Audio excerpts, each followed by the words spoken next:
시청자 여러분 안녕하십니까? 남북의 창 시작하겠습니다. 북한이 결국 화성 17형 대륙간 탄도미사일 ICBM을 시험 발사했습니다. 김정은 위원장이 발사 현장을 직접 현지 지도했습니다. 북한은 ICBM 발사를 유예하겠다고 스스로 했던 약속을 깨면서 한반도 정세를 경랑 속으로 몰아넣습니다. 북한이 이번에 쏜 ICBM은 정상 발사할 경우 미국 본토까지 날아갈 수 있는데요. 한미 당국은 즉각 규탄 입장을 냈습니다. 북한이 왜 이 시점에 고강도 도발을 한 건지 영상 보시고 전문가와 이야기 나눠보겠습니다. 지난 24일 오후 2시 34분 북한이 평양 순안 일대에서 동해상으로 대륙간 탄도미사일 ICBM 한 발을 쏘아 올렸습니다. 미사일의 정점 고도는 6,200km 이상, 비행거리는 1,080km로 탐지됐습니다. 일본 방위성은 이 미사일이 홋카이도 서쪽 150km 지점 배타적 경제수역 안에 떨어졌다고 발표했습니다. 일본 아오모리현 상공에서 ICBM으로 추정되는 물체가 흰 연기를 내며 떨어지는 장면도 F-15 전투기에서 포착됐습니다. 원인철 합참의장은 연합사령관과 북한의 ICBM 발사 직후 화상회의를 통해 상황을 긴밀히 공유하고 한미연합방위 태세를 굳건히 할 것을 확인하였습니다. 북한은 미사일 사거리를 줄이기 위해 고각 발사 방식을 택했습니다. 정상 발사할 경우 예상 사거리는 15,000km 정도. 북한이 2017년 11월 쏘아 올린 화성 15형 ICBM의 사정거리 13,000km를 너끈히 넘어섭니다. 미국 본토 전역이 사정권에 들어오는 셈입니다. 북한 매체는 지난 24일 발사한 미사일이 신형 ICBM 화성 17형이라고 보도했습니다. 김정은 위원장은 발사 현장을 찾아 전 과정을 직접 지도했습니다. 조국과 인민의 명예를 위해 용감히 쏘라는 김정은 위원장의 친필 명령서도 공개됐습니다. 김 위원장은 발사 직후 막강한 군사 기술력을 갖춰 미국과의 장기적 대결을 준비해 나갈 것이라고 강조했습니다. 이 강력한 정의의 핵보검은 미 제국주의와 그 추종 무리들의 군사적 허세를 여지없이 무너뜨리고 우리 혁명의 승리적 전진과 후손만대의 영원한 안녕을 믿음직하게 수호하게 될 것입니다. 북한의 ICBM 발사가 포착된 이후 우리 군도 동해상에서 합동 지해공 미사일을 발사하며 즉각 대응에 나섰습니다. 지상에선 사거리 300km의 현무2 지대지 미사일 한 발과 전술 지대지 미사일인 에이테킴스 한 발을 발사했습니다. 해상에선 해성2 함대지 미사일을, 공중에선 공대지 합동 정밀 직격탄도 발사했습니다. 즉각적인 대응 및 응징 능력과 의지를 보여주었습니다. 문재인 대통령은 국가안전보장회의 NSC 전체 회의를 소집해 북한의 ICBM 발사를 강력 규탄했습니다. 유엔 안보리 결의를 명백히 위반하고 북한이 국제사회에 약속한 대륙간 탄도미사일 발사 유예를 스스로 파기한 것인 바 정부는 이를 강력히 규탄한다. 대통령직 인수위원회는 유엔 안보리 결의를 정면 위반하고 우리의 안보를 위협하는 중대 도발이라며 유엔 안보리 차원의 신속한 대응을 촉구했습니다. 윤석열 대통령 당선인은 시진핑 중국 국가주석과의 통화에서도 북한의 심각한 도발로 한반도 긴장이 급격히 고조돼 국민적 우려가 크다면서 북한의 완전한 비핵화 실현을 위해 양국이 긴밀히 협력해 나가자고 당부했습니다. 북한은 4년 4개월 만에 ICBM을 쏘아 올리면서 이른바 레드라인을 넘어섰습니다. 미국의 관심이 우크라이나에 쏠려 있는 가운데 북한이 미 본토를 사정권에 두는 고강도 도발에 나서면서 미국의 고민도 한층 커졌는데요. 중국은 북한의 ICBM 발사에 대화와 협상을 강조했습니다. 우크라이나 사태 대응책을 논의하기 위해 유럽을 순방 중이던 바이든 미국 대통령. G7 정상회의에서 기시다 일본 총리와 만나 북한의 ICBM 시험 발사를 강력 규탄한다는 입장을 밝혔습니다.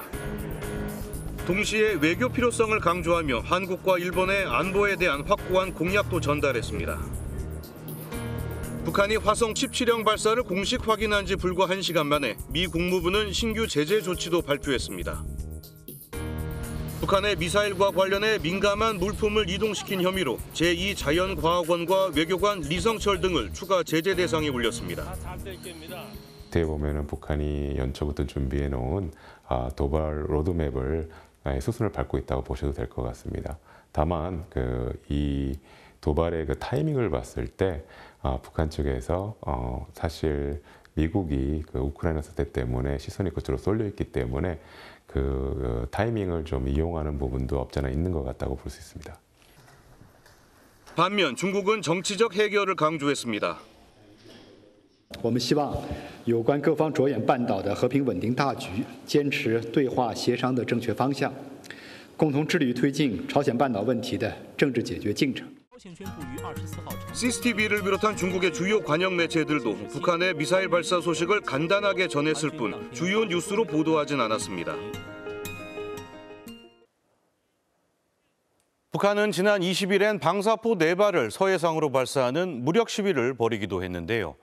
자, 이게 9.19 남북군사합의 위반이냐를 놓고 윤석열 대통령 당선인과 군 당국 간에 논란이 벌어지기도 했습니다. 이 방사포는 9.19 위반 아닙니까? 이건 명확한 위반이죠. 이런 안보 상황에 대해서 빈틈없이 좀 잘 챙겨주시길 부탁드리겠습니다. 9.19 군사 합의 파기입니까? 아닙니다. 북한의 방사포 발사, 실제 합의 위반이라고 볼 수 있는 걸까요? 지난 22일 처음 열린 대통령직 인수위원회 간사당 회의. 윤석열 대통령 당선인은 북한의 방사포 발사는 9.19 남북 군사합의 위반이라고 규정했습니다. 실제로 2018년 평양 정상회담 때 남북 양측은 군사분계선 인근의 지상과 해상, 공중에서의 적대 행위를 전면 중지하기로 합의했습니다. 이에 따라 서해상 남측 덕적도에서 북측 남포 인근의 초도 이남까지 약 135km 구간에서 포 사격이나 야외 기동 훈련이 중지됐습니다. 그런데 이번 방사포는 평안남도 숙천 일대에서 발사된 것으로 군 당국은 추정하고 있습니다. 완충구역 이북에서 발사된 만큼 합의 위반은 아니라는 게 국방부의 입장입니다. 9.19 군사 합의 그 지역 범위 내에 있어요? 아닙니다. 그보다 훨씬 북쪽입니다. 하지만 당선인 측은 북한 감싸기라며 즉각 반박했습니다. 북한의 방사포 발사는 군사적 긴장 상태를 완화하고 신뢰를 구축한다는 9.19 합의 정신에 명백히 위배된다는 겁니다. 다만 합의 위반에서 합의 정신 위배로 수위를 조절하는 듯한 모습을 보였습니다. 국방부 장관 입장에서는 9.19 군사 합의에 있는 소위 해상 완충구역의 설정 그 자체를 기준으로 본 것으로 보여지고요. 아마 이제 당선인 측에서는 이것이 전체적인 합의 정신이라는 틈틀에서 포괄적으로 이해를 하고 아마 발언을 했을 가능성, 범주와 관련된 개념의 좀 차이에서 오는 발언의 차이가 아닐까라는 생각이 듭니다. 네, 그럼 여기서 북한의 ICBM 발사 의도와 파장, 전문가와 함께 자세히 알아보겠습니다. 네, 한국군사문제연구원의 김열수 안보전략실장님 스튜디오에 나오셨습니다. 안녕하십니까? 네, 안녕하세요. 북한이 결국 이번에 화성 17형을 발사했고 뭐 관영 매체 보도를 통해서도 이제 공식 확인을 했는데 기존 ICBM보다 길이 또 직경이 꽤 늘어났지 않습니까? 이게 괴물 ICBM이라고 불릴 정도인데 이게 얼마나 위협적인 무기입니까? 예, 이게 화성 17형은 화성 15형에 비해서 지금 말씀하신 것처럼 길이도 늘어나고 직경도 늘어났지만 그게 이제 수치상으로 명확하게 드러나죠. 그 비행 시간도 과거에 한 53분 그 정도 됐는데 이번 같은 경우에는 한 70분 정도 되는 건데요. 이 정도면은 지난번에 화성 15형이 사거리로 따지면 이제 한 13,000km 정도 나간다고 그래서 그것이 이제 워싱턴이나 뉴욕을 때릴 수 있다고 그랬거든요. 이번에 화성 17형의 성능을 제대로 된 그냥 발사 각도로 해서 정상 각도로 해서 하면 15,000km 정도 나가니까요. 굉장히 큰 전략 무기가 되는 거죠. 그동안 미국은 이 ICBM이 이제 미국 본토 타격이 가능하기 때문에 북한이 넘지 말아야 할 선이라고 밝혀왔습니다. 그런데 뻔히 이제 반발이 예상되는 이런 상황에서 북한이 이번 발사를 감행한 이유는 어떻게 봐야 될까요? 몇 가지로 나눌 수가 있을 텐데요. 우선 국내적인 요소가 있고 지금 말씀하신 것처럼 미국과의 관계가 있을 거고 한국과의 관계 이렇게 나눌 수 있을 거예요. 사실상 지금 미국이 온통 이제 우크라이나 전쟁에 지금 관심이 가 있잖아요. 그 가 있는데 이제 그 관심을 북한으로 좀 돌려야 되겠다는 그런 차원이 하나 있고요. 앞으로 협상이 벌어지면 훨씬 더 유리한 고지에서 미국과 협상하겠다는 그 의지가 하나가 있는 거죠. 그다음에 이제 북한 내부로 보면 이제 4월 15일 되면 자기 할아버지 생일 110주년이 되거든요. 거기에 대한 이제 경축포가 필요한데 그런 목적이 하나 있고요. 세 번째는 이제 우리 한국과의 관계인데 아시다시피 새로운 정부가 좀 있으면 들어서지 않습니까? 그렇기 때문에 남북 간의 관계에 있어서 주도권을 확보하기 위해서 했다. 실장님, 북한이 뭐 그 정찰 위성을 가장해서 신형 ICBM을 쏘아 올릴 거다 이런 전망들을 이제 전문가들께서 많이 뭐 하셨지 않습니까? 근데 이번에는 북한이 정찰 위성 핑계를 대지 않았거든요. 이건 네. 어떻게 봐야 됩니까? 정찰 위성은요, 통상 이제 고도가 600km 플러스 마이너스, 통상 500에서 700 정도로 해가지고 이제 지구 주위를 돌면서 이제 정찰을 하거든요. 그것이 정찰 위성인데, 이걸 뭐 저기 6,200km까지 쏘아 올릴 이유가 없지 않습니까? 네. 그러니까 이건 전혀 정찰 위성이라고 얘기할 수가 없는 거죠. 그렇기 때문에 북한 스스로가 이것은 ICBM이라고 얘기를 한 겁니다. 네, 이번 발사가 이 다음 달 예정돼 있는 한미 연합 훈련에도 뭐 어떤 영향을 미치게 될지 관심입니다. 뭐 그동안 중단됐던 이 야외 실기동 훈련 이게 뭐 재개될 수도 있을까요? 실기동은 이제 세 가지 차원에서 나눌 수가 있습니다. 육군의 실기동이 있고 해군의 실기동이 있고 공군의 실기동이 있는데요. 육군은 지금 나와 있는 우리 미 이사단하고 우리 한국에 있는 육군하고 같이 연합훈련한 데는 제가 볼 때는 큰 문제가 없고요. 해군 같은 경우에는 이제 항공모함 정도가 움직여야 이게 제대로 이제 북한을 억제할 수 있고 위협을 할 수 있는 건데 그게 지금 이제 움직이기에는 조금 한계가 있을 거예요. 대신에 이제 공군 같은 경우는 비질런트 에이스라고 한미 공군기 각종 공군기예요. 그게 한 200대가 동시에 이제 같이 훈련한 적이 있거든요. 그래서 제가 볼 때는 연합 육군, 연합 공군 이 훈련은 가능하지 않겠느냐. 네. 뭐 이제 5월 달에 이제 윤석열 대통령 당선인이 이제 공식 취임을 하지 않습니까? 뭐 취임 초부터 그 지금 굉장히 어려운 남북 관계를 끌어가야 되는 그런 상황에 있는 것 같은데 뭐 새 정부가 어떤 대북 접근법을 좀 가져야 된다고 보십니까? 지금은 이제 굉장히 어렵죠. 그래서 이제 어떻게 보면은 새로운 정부가 들어서고 그러면은 오히려 축하해주고 또 관계를 좀 잘해보자 그런 이제 시그널을 주고 뭐 그렇게 해서 분위기를 만들어 가야 되는데 지금 북한이 하는 행태를 보면 그게 아니고 오히려 한국을 겁박하고 있잖아요. 윤석열 대통령 당선인도 여기에 대해서는 북한이 이렇게 도발하지 말아라. 그래서 우리가 평화를 지키려고 하면 강력한 우리 안보 태세를 갖춰야 된다라고 얘기를 했잖아요. 그런 차원에서 보면 당분간은 빨리 관계가 좋아지면 좋겠지만 당분간 경색 국면이 남북한 간에도 북미 간에도 좀 이어지지 않겠는가 그런 생각이 듭니다. 네, 북한이 이번 발사를 강행하면서 이제 북한이 앞으로 7차 핵실험에 나서는 것 아니냐 이런 우려도 나오고 있거든요. 북한의 무력 시위 뭐 어떻게 계속될까요? 제가 볼 때는 앞으로도 계속 할 거라고 봐요. 왜 그러냐면 작년도죠. 제8차 노동당 당대회에서 북한이 결정한 게 있어요. 국방발전 5개년 계획이거든요. 여기에 보면 ICBM도 이제 더 개발해야 되겠다라고 하는 거고 핵도 아주 엄청난 규모의 핵탄두 개발하겠다라고 얘기하는 거고 핵 추진 잠수함 그것도 만들겠다라고 얘기하는 거고 그다음에 이제 초고속 이게 미사일 그것도 이제 만들겠다라고 하는 거고 이런 게 지금 몇 가지가 정해져 있단 말이에요. 그 중에 이제 정찰 위성도 있지만 정해져 있는데 이게 지금 자기네들 계획된 대로 가는 거지 이게 안 가겠어요. 그러다 보면 이제 경색 국면이 계속 이어지는데 제가 볼 때는 그 속에는 제7차 핵실험도 그 속에는 들어갈 수가 있어요. 따라서 앞으로도 이런 도발은 지속적으로 일어날 가능성이 있기 때문에 여기에 대해서 우리 한국 또는 한미가 대비를 철저히 해야 될 필요는 있다 이렇게 봅니다. 네, 김현수 실장님 오늘 말씀 감사합니다. 여기서 인사드리겠습니다. 감사합니다.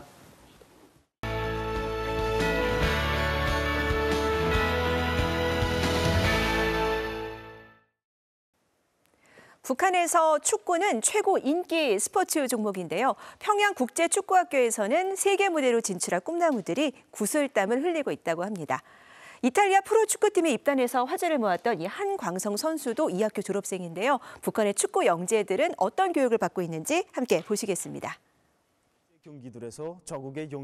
현란한 발놀림을 선보이는 북한의 축구 꿈나무들. 패스도 안정적으로 주고받습니다. 평양국제축구학교에서 맹훈련을 받고 있는 청소년들인데요. 우리 축구학교 학생들은 나라의 믿음직한 축구 선수들로 자라나 조국의 영예를 떨칠 요리를 안고 훈련에 박차를 가하고 있습니다. 이 학교는 전국에서 체력과 성적이 우수한 학생들을 선발해 일반 교과목과 축구를 병행해서 가르친다고 합니다. 소학반과 초급반, 고급반으로 나눠 총 11년의 교육을 받고 있는데요. 성적이 안 좋은 학생은 퇴교 조치까지 당할 수 있다고 합니다. 더 열심히 배우고 더 열심히 훈련해요. 국가를 대표하는 선수가 되어 경의하는 원신께 기쁨을 드리겠습니다. 안녕하십니까? 이 학교의 축구 담당 교사들은 대부분 유명 선수나 심판 출신입니다. 또 해외파를 길러내기 위해 수준 높은 영어 교육도 이루어진다고 하는데요. The football match was great, isn't it? Yes, I think the 기관차 team played the game very well. I think so, but I think 평양 team also did their best. 김정은 위원장도 평양국제축구학교에 각별한 관심을 쏟는 것으로 알려졌습니다. 2013년 개교 당시 교실과 기숙사, 식당 등 내부 시설들을 일일이 둘러봤다고 하는데요. 끼당 용량 공급을 그들의 건강 상태에 맞게 과학적으로 하는 것이 중요하다고 가르쳐 주셨습니다. 하지만 북한 축구팀은 코로나19가 시작된 2020년부터 국제 무대에서 종적을 감췄습니다. 올해 열리는 피파 여자 월드컵 경기에도 북한 대신 호주와 중국이 출전할 예정인데요. 그동안 갈고 닦은 북한 선수들 실력을 언제쯤 확인할 수 있을까요? 북한에서 명품을 사려면 꼭 들러야 하는 곳, 바로 이 대성백화점이라고 하는데요. 5층짜리 건물에 명품관과 수영장, 식당까지 다양한 시설이 갖춰져 있다고 합니다. 북한 관련 유튜브 채널에서 이 백화점을 어떻게 소개했는지 한번 보시겠습니다. 북한 최고급 쇼핑센터로 꼽히는 평양 대성백화점. 1층에 들어서면 신발과 화장품 등 각종 생활용품들이 한가득 진열돼 있습니다. 이곳에선 해바라기 씨 과자, 들깨기름 과자 등 다양한 종류의 식료품을 구매할 수 있는데요. 냉장고에 갖가지 음료도 빼곡하게 들어차 있습니다. 엄마, 벌써 점심시간에 다 됐구나. 여기 대성백화점은 상품들도 인기가 높지만 식당도 유명하다고 합니다. 에스컬레이터를 타고 4층 식당가로 이동하는 북한 유튜버. 한식과 중식, 양식 등 여러 종류의 음식을 취향대로 골라 먹을 수 있는 식당이 잘 갖춰져 있는데요. 아침도 그 손님이 중국 천진식 짜장 주문했습니다. 그 이제 만들어서 봉사를 합니다.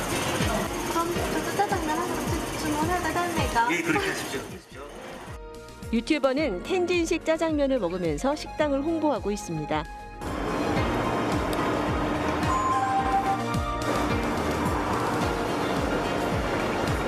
정말 맛있습니다. 역사감지 수준이 정말 높습니다. 대성백화점은 주말이 되면 부유층 손님들로 북적인다고 합니다. 샤넬과 페라가모 같은 세계적인 명품들을 외화로 구입할 수 있기 때문에 평양에서 귀족 백화점으로 통하는데요. 2, 3층 매장에서는 의류부터 생활가전에 이르기까지 만여 종의 고가 제품들이 판매되고 있습니다.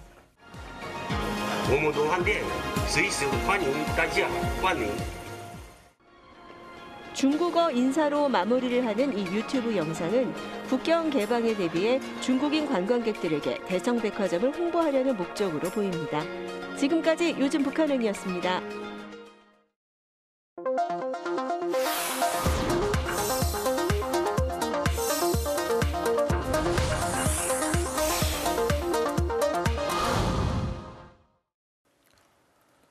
토마스 오헤야 퀸타나 유엔 북한 인권 특별 보고관이 임기 마지막 보고서를 통해 북한의 인권 상황이 최근 6년간 더욱 악화됐다고 평가했습니다.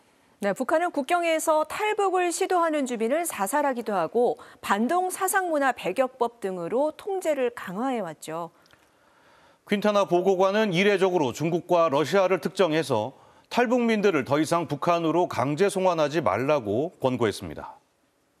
오는 5월 출범하는 새 정부가 북한 인권 문제에 대해 어떤 입장을 취할지도 관심인데요. 클로저 북한에서 살펴보겠습니다. 지난 3월 21일 스위스 제네바에서 열린 유엔 인권이사회 북한 인권 상호 대화. 토마스 오헤야 퀸타나 유엔 북한 인권 특별 보고관의 임기 마지막 보고가 진행됐다. The prolonged border closures and restrictions on movement in country have decimated the market activity that has become essential for the general population to access basic necessities. 퀸타나 보고관은 코로나19로 인해 북한 주민들의 식량 불안정이 더욱 심화됐고 지역 간 이동까지 제한되면서 인권은 더욱 억압받고 있다고 보고했다. 또 공식 보고서에도 임기 6년간 북한 내 인권 상황이 더욱 악화되는 것을 목격했다고 명시했다. 북한 외무성은 즉각 반박 담화를 냈다. 유엔의 인권 결의안을 연례 행사, 소동에 비유하며 가소로운 일이라고 했다. 김정은 위원장이 후계자 시절이던 2011년, 당시 북한은 국경 경비와 관련해 그 어느 때보다 엄중한 태도를 취했다.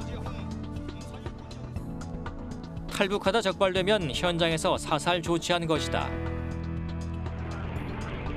실제 압록강 주변에서 탈북민에게 총격을 가하는 북한군의 모습이 KBS 취재팀의 카메라에 포착되기도 했다. 땅 하는 소리가 나는데 우리 앞으로 사람들이 뛰어가면서 모여들더라고요. 그 강변 쪽을 내려다 보니까 한 사람이 뭐 쓰러진 사람인데 벌벌 켜서 그때까지는 움직이더라고요. 하지만 김정은 위원장 집권 후 해를 거듭할수록 북한 인권 문제도 수면 위로 떠올랐다. 중국에서 강제 북송되는 탈북민들 모습에 국제사회가 비난의 목소리를 높였고 어렵게 자유의 땅을 밟은 탈북민들은 북한 정치범 수용소의 참상을 알리기도 했다. 여기서 아버지, 어머니, 할머니, 남동생, 남편, 아이들 둘 이렇게 7을 굶어 죽고 탄강에서 사고 나서 죽고. 북한에서 일상화된 아동 인권 침해 문제도 인권 단체들 노력을 통해 세상에 전해졌다. 인권 사각 시대에 내몰린 건 북한의 해외 근로자들도 마찬가지였다.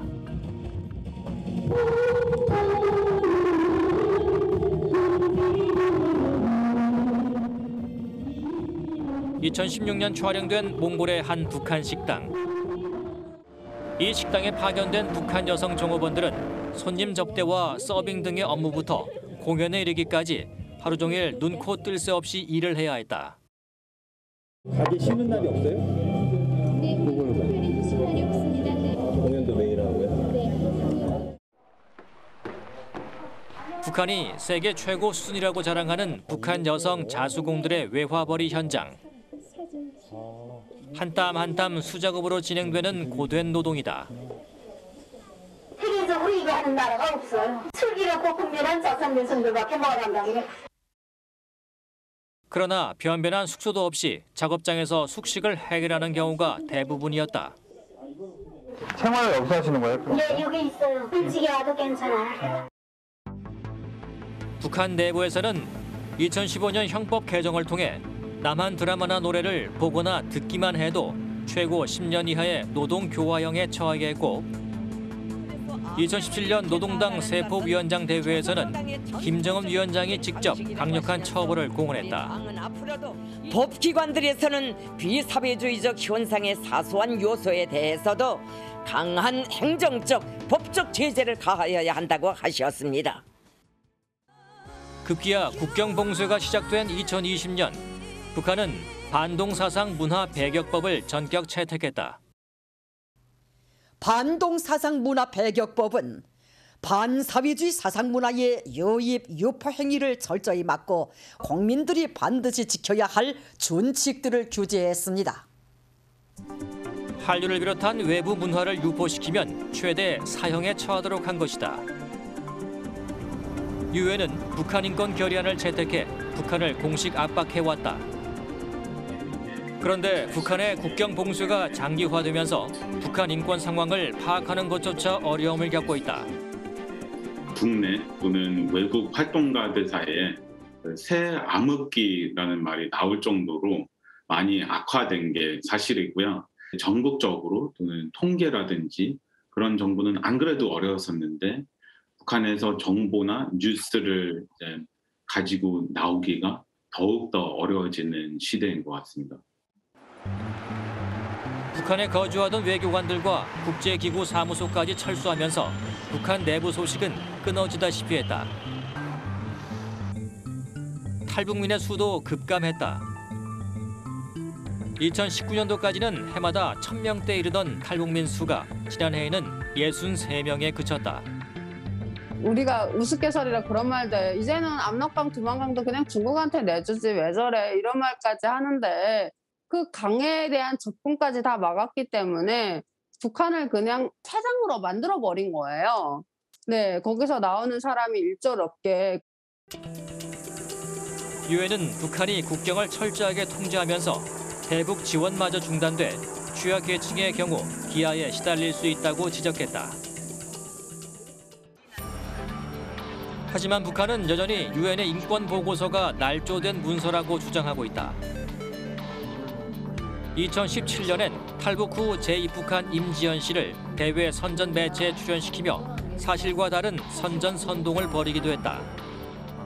남선 사이에서 정말 환멸을 느꼈단 말이에요. 이렇게 턴에 꼬임에 넘어왔던 사람들이 유도해가지고 죄를 지게 만든단 말이에요. 탈북민과 인권단체들은 북한 인권 문제 진전을 위해서는 국제사회의 적극적인 관심과 지원이 필요하다고 주장한다. 차세대로 접어들면서 인식이 바뀌기 시작하고 어쨌든 세계적으로 또 그런 그런 움직임을 하면 북한 내에서도 뭔가 조금씩 변화가 있을 거고. 그건 단순히 우리가 압박을 해야 된다. 아니면 얘기만 해서 좋아질 것이다. 그런 단순한 문제가 아니긴 한데 우리가 생각하는 중요한 점 강조를 하는 게 그래도 좋은 합의의 전략이 될 수도 있는 것 같습니다. 퀸타나 보고관은 지난달 북한 인권 보고서 작성을 위해 한국을 방문했을 당시에는 우리 정부가 유엔 북한 인권 결의 공동 제안국에 참여해야 한다고 촉구하기도 했다. On the issue of the Republic of Korea role on the UN human rights resolutions, I once again expressed my concern that withdrawing from the co-sponsoring these resolutions is a step backwards and could send the wrong message to the DPR Korea government. 윤석열 대통령 당선인은 취임하면 5년간 공석이던 북한 인권 대사를 임명하겠다는 의지를 밝혔다. 새 정부가 남북관계 개선과 북한 인권 증진이라는 두 마리 토끼를 잡을 수 있을지 귀추가 주목되고 있다.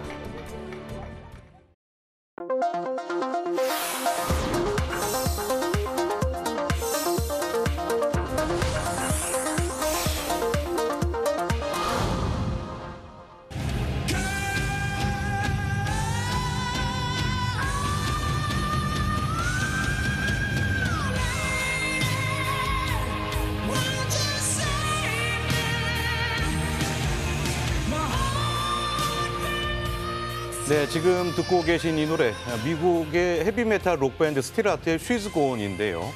노래 좀 한다는 남성분들 노래방 애창곡이기도 하죠. 네, 3옥타브, 이 폭발적인 고음으로 유명한 노래인데 정말 따라 부르기 쉽지 않은데요. 최은 리포터, 이 노래를 부른 이 밀젠코 마티에비치가 아주 특별한 곡을 발표했다고요? 네, 그렇습니다. Trust in Love라는 제목의 노래인데요. 남북 평화를 바라는 마음을 담아서 한국어로 부른 노래입니다. 네, 이 밀젠코가 한복을 입고 뮤직비디오까지 또 찍었다고요?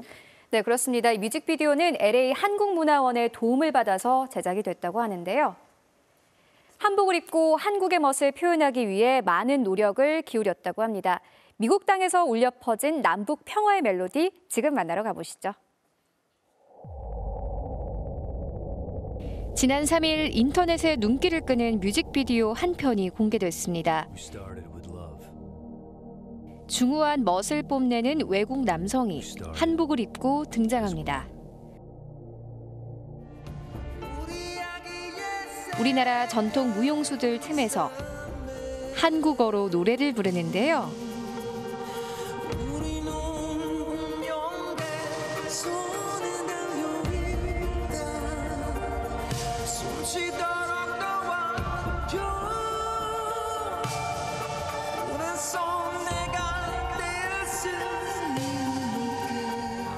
이 뮤직비디오의 주인공은 시스콘으로 유명한 밴드 스틸하트의 밀젠코 마티 예비츠입니다.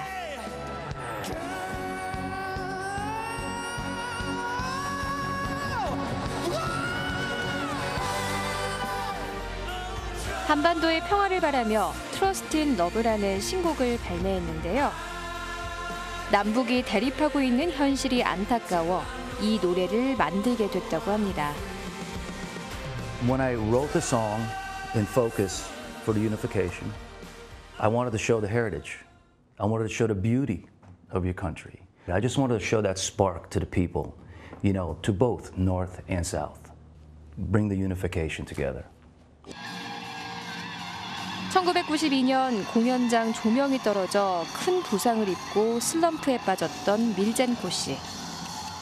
하지만 한국 공연 때 관객들이 자신의 대표곡인 시스콘을 따라 부르는 모습에 감동해 슬럼프를 극복했다고 하는데요.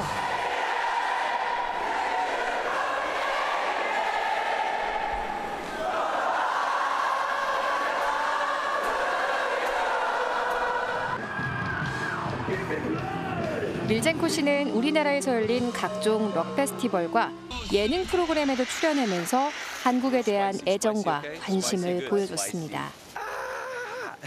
I've been going to Korea since 1989. So the song She's Gone is still so beautifully accepted there since '89. Still the #1 karaoke song today, which I'm like blessed and honored. And going there, and I've lived there also. And I have friends there. It's the enunciation. 밀젠코 씨는 노래로 남북 평화 이야기를 전달하기 위해 많은 공을 들였는데요. 코로나19로 인해 화상으로 연습이 진행되기도 했지만 풍성한 사운드를 위해 오케스트라와 협업을 진행했습니다. 특히 고 신해철 씨와 함께 활동하던 기타리스트 김세황 씨가 트러스트 인 러브 음원 작업에 참여해 힘을 실어주기도 했습니다. And I told him I'm doing this song. I need a guitar player, and I wrote it for Korea. I think you should play guitar. And he was like, okay. I sent him the song. He sent me back the guitar parts. Done. 밀젠코의 트러스트 인 러브는 영어와 스페인어 등 다양한 언어로 번역되어서 공개될 예정이라고 하는데요. 그리고 뮤직비디오에 한국의 멋을 담아내기 위해서 LA 한국문화원이 많은 지원을 했다고 합니다. 트러스트 인 러브의 뮤직비디오는 실제로 미국 LA에 있는 우정의 종각에서 촬영했는데요. 우정의 종은 미국 독립 200주년을 맞아 1976년 우리나라가 미국에 선물했습니다. LA 한국문화원장으로 있던 박휘진 씨가 뮤직비디오 출연에 밀젠코 씨와 함께 우정의 종을 타종했습니다. 이 장소에서 우리가 한복을 입고 종을 타종하면서 한국의 전통 문화를 또 보여주면서 평화를 노래하면 좋겠다 하는 이런 아이디어를 제가 냈죠. 처음 뮤직비디오 촬영 제안을 받았을 때 한국적인 모습을 알리고 싶은 생각이 들었다고 하는데요. 박 전 원장은 촬영 내내 남북 평화를 바라는 밀젠코 씨의 진심을 느낄 수 있었다고 합니다. 자기가 할 수 있는 역할이 있다면 적극 하고 싶다고, 남북한 모두에 가서 평화를 노래하고 좀 화해 분위기를 조성할 수 있다면 자기도 돕고 싶다, 그런 얘기를 했습니다. 박 전 원장은 밀첸코 씨에게 한복을 선물하고 문화체육관광부 장관의 감사장을 전달하기도 했는데요. 밀첸코 씨도 혼란스러운 국제 정세 속에서 자신의 노래가 작은 평화의 씨앗이 되길 바라고 있습니다. Peace, quiet. I would love to bring just literally peace, quiet, respect for each other, an understanding, and just a moment to let go, just a moment of time to be at peace. I really feel Korea holds world peace. If you can come together, the rest will follow. 이영만리 미국에서 울려 퍼진 남북 평화를 위한 노래. 밀첸코 씨의 바람처럼 평화의 훈풍이 한반도에서 전 세계로 퍼져나가기를. 그래서 무고한 희생이 더 이상 반복되지 않기를 소망해 봅니다.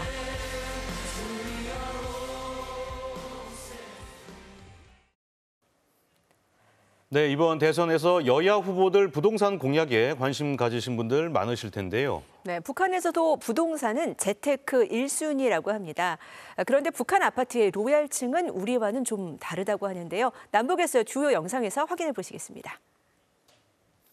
국가가 소유한 아파트인데 어떻게 개인 간의 거래가 가능한가요? 주택을 관할하는 관공서에 가서 일단 로비를 해서 네. 합법적으로 이렇게 공식적인 그런 문건을 만들어 놓는 거죠. 그러면 뭐 그렇게 부동산은 사실상 매매가 이루어진다면 혹시 다주택자들도 있나요? 여러 가지 변수를 써서 1인 2가구나 3가구, 3개씩 갖고 있는 사람, 네. 집을. 네, 그래가지고 그걸 임대를 주는 거예요, 개인이. 네. 월세 받고. 송신 송화지구의 초고층 아파트가 이제 곧 그렇죠. 이사를 할 수 있게 된다고요. 머지않아 인민들이 자기 손으로 등공 테이프를 끊고 보금자리에 드는 모습들을 보게 됐다고. 자신의 소망이 또 한 가지 풀리게 됐다고 못내 기뻐하시며. 이것은 일단 김일성, 김정일 시대에도 계속 관례적으로 진행해온 일종의 이벤트입니다. 우리는 로얄층 하면 자꾸 올라가야 되죠. 북한은 아니에요. 내려가야 돼요. 그렇군요. 그러니까 엘리베이터가 있는데 네. 무용지물인 거예요. 네. 그러니까 이게 80중에 살았는데 엘리베이터가 안 움직인다? 죽음이죠. 그래서 일단 북한에서의 로얄층 하게 되면 3층에서 5층 정도가 가장 로얄층이죠. 네, 한반도 정세가 강대강으로 치닫고 있습니다. 평화를 바라는 모든 이들의 목소리를 북한이 잘 경청하기를 바랍니다. 저희는 다음 주 이 시간에 돌아오겠습니다. 네, 북한은 우리와 달리 4월에 학교 개학을 하는데요. 학용품 생산 공장들이 요즘 바쁘게 돌아간다고 합니다. 마지막 영상 보시면서 여기서 인사드리겠습니다. 남북의 짝 시청해주신 여러분 고맙습니다.